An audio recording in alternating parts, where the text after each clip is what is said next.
Right now, a fracture is splitting the global silver market in two.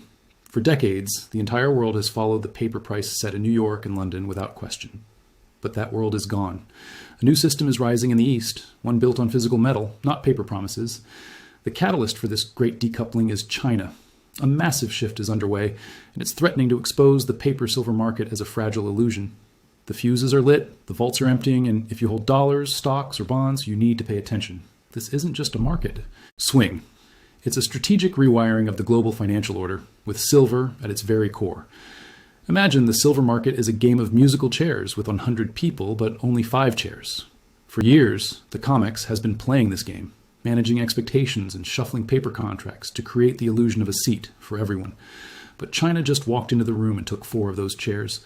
This isn't a theory. We're about to show you the data that proves the great silver drain is happening now, and how a new Chinese policy that kicked in on January 1st, 2026 is about to expose the COMEX and create a physical shortage it simply cannot fill. To get what's happening, you first have to understand the fundamental lie of the modern silver market. The price you see on your screen isn't the price of real physical silver. It's the price of a derivative, a paper promise of silver, traded on exchanges like the COMEX. It's the difference between owning a picture of a house and holding the actual keys in your hand. For a long time, this system worked because almost no one in the paper market asked for the actual metal. It was a high-stakes game where banks could sell hundreds of paper claims for every single ounce of silver they actually held. This massive paper supply kept a lid on the price, suppressing its true value. But that fragile balance depends on one thing: available inventory. As long as there's enough physical metal to satisfy the few who demand delivery, the illusion holds. So what happens when that physical supply starts to disappear?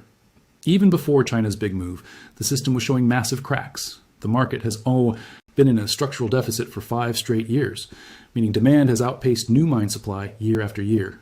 That shortfall has to come from somewhere, and it's been coming from draining the world's vaults. Since its peak in 2020, registered silver inventory at the COMEX has plummeted by over 70%. Think about that. More than 2/3 of the metal that's supposed to be available for delivery is gone. London has seen similar catastrophic drains. This wasn't a secret, but it was a problem the financial media chose to ignore. The game of musical chairs was already down to its last few seats, and the system was becoming more fragile by the day. And then Beijing made its move. On January 1st, 2026, China implemented a policy that essentially weaponized its silver.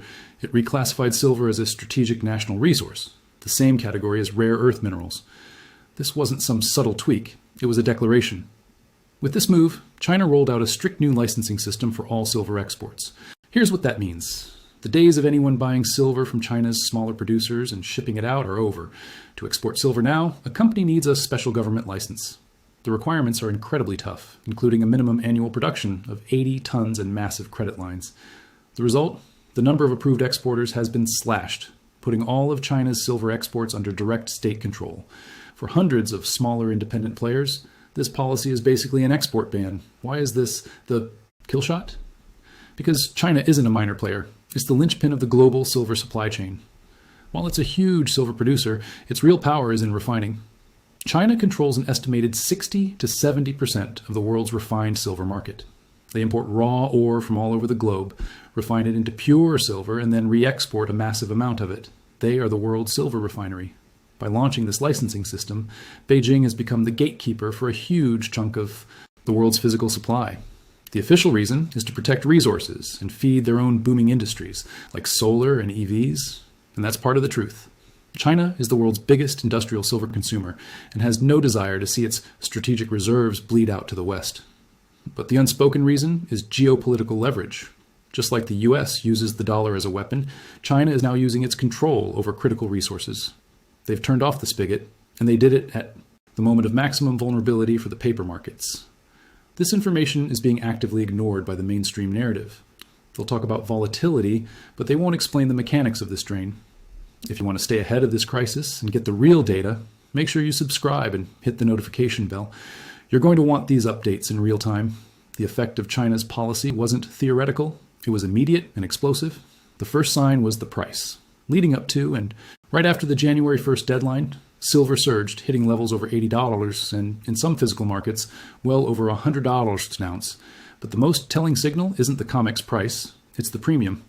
A massive, undeniable gap has ripped open between the price of paper silver in the West and physical silver in the East. As of early 2026, silver contracts in Shanghai were trading at a huge premium to New York. At times, the gap was over $25, or more than 20%. Let me be clear, that should not happen. In a functioning market, traders would close that gap in hours. The fact that this premium won't go away means one thing: the bridge is broken. The metal is not available to ship from west to east. Why? Because the vaults are empty. Shanghai Futures Exchange inventories are at 10-year lows with only a few weeks of supply left. And with China's export controls now active, the physical metal is locked down. We are officially in a two-tier market, a price for paper promises and a much higher price for the real thing. We're seeing the paper market's death spasms in real time. In a desperate move to control the price, the CME Group has repeatedly hiked margin requirements for silver futures. This is a classic trick from their playbook. By making it more expensive to bet on higher prices, they force speculators to sell, creating a paper price crash, even as the physical market is screaming for metal. We saw this in March 2026, when a sudden margin hike caused a sharp sell-off from the highs. But these are temporary fixes, like trying to patch a dam break with tape. Every engineered takedown is being met with ferocious buying from those who see what's really happening. They are ignoring the paper price and draining the last of the registered inventory at the COMEX. February 2026 saw the highest delivery volume for that month in modern history, a clear signal that users are demanding the real thing. So, how does this end? The paper market is being exposed. Its 50-year reign as the price setter is becoming irrelevant. The true center of price discovery is shifting east to physical markets like Shanghai, where real demand meets real supply. The inevitable outcome is a violent repricing. The COMEX either has to find a massive new source of physical silver, which doesn't exist, or its price will have to rocket upwards to meet the real-world price being set in Asia. The game of musical chairs is ending. When the music stops, anyone holding a paper contract with no metal behind it will be left holding nothing. For you, the solution is not to play their paper game. That widening gap between physical and paper prices is your final warning. It's screaming that the time to trade paper for real assets is running out. This means acquiring physical silver bullion, coins and bars. The premium you pay over the spot price isn't a ripoff. It's the cost of reality, a measure of the disconnect between the fake paper price and the true cost of getting metal in your hand. The other opportunity is in the miners, the companies that actually pull the metal out of the ground. As the silver price is forced to reconcile with physical reality, well-run mining stocks could experience a re-rating of historic proportions. But be warned, the volatility will be extreme. The paper market makers will not go down without a fight, and more engineered price smashes are likely. Don't be fooled by the volatility. Don't let the engineered paper sell-offs shake you out. The structural reality is undeniable. The world is in a multi-year silver deficit. Deliverable inventories in the West are collapsing. And now, the single most important refiner and supplier of physical silver has effectively nationalized its exports, severing a critical artery to the market. The great silver drain is accelerating. The COMEX is breaking. A new, higher, and more honest price for silver isn't just possible, it is now inevitable.